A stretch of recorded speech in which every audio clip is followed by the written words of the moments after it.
એટલે જ્યારે પણ હું જન સમુદાયમાં જ્યારે પણ હું જાઉં ત્યારે આ વ્યસનની જો વાત કરું, જે લોકોએ એનું અનુકરણ કરવું હોય અને એ વ્યસનને તિલાંજલિ આપવી હોય એ આપી શકે છે, પરંતુ જેને નથી જ આપવી એને રોજ રોજ તમે સમજણ આપો તો પણ એ બધું વ્યર્થતા હોય છે.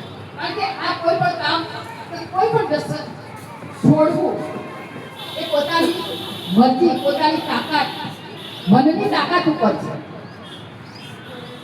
એટલે એ તાલુકામાં જ્યારે લગભગ મારા વ્યસન મુક્તિના જ ભલે હું સરકારી કામગીરી ગઈ માટે ગયો પણ વ્યસન મુક્તિનો ક્યાંક ને ક્યાંક મારે સ્પીચ આવી જ જાય.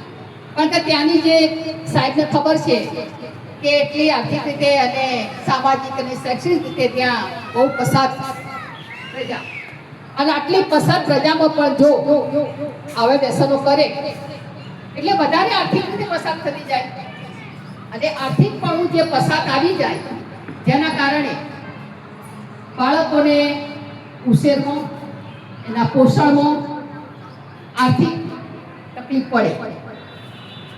બાળક મોટું થાય ત્યારે શિક્ષણ સારું આપવાનું હોય અને એ શિક્ષણ માટે પૈસા જોઈએ, તો એ વખતે પૈસા પણ એ લોકો વ્યસનના કારણે પૈસાનું બેલેન્સ પણ ના હોય અને એ કારણે એ બાળકોને સારું શિક્ષણ પણ ના આપી શકે, સારું પોષણ પણ ના આપી શકે અને જતે દાડે એ બાળકને ખરેખર ભણવું છે, આગળ જવું છે, પણ એને તક મળતી નથી.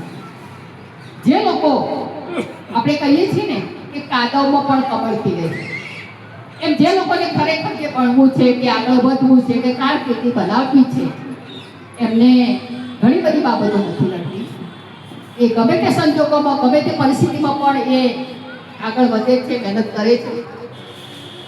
આપણે અહીંયા બધા નિવૃત્ત બંધુઓ બેઠા છે ત્યારે કહું કે જ્યારે સરકારી નોકરીમાં જ્યારે હોઈએ ને આપણે ત્યારે નિવૃત્તિ પછી આપણે શું કરવાના છીએ થોડું પ્લાનિંગ કરી, જેથી કરીને નિવૃત્ત થયા પછી આપણને બોજ ના થાય. મેં ઘણા બધા અધર કાસ્ટને મેં માણસોને જોયા છે કે નિવૃત્ત થયા પછી એમ કહું તમે શું કરવાના છો, ત્યાં ચાલુ જે નોકરી છે એનાથી કંઈક વિશેષ કરવાના છે. કારણ કે અમારા સમાજની જે સંસ્થાઓ છે એ મારા સેવાની રાહ જોઈ રહી છે.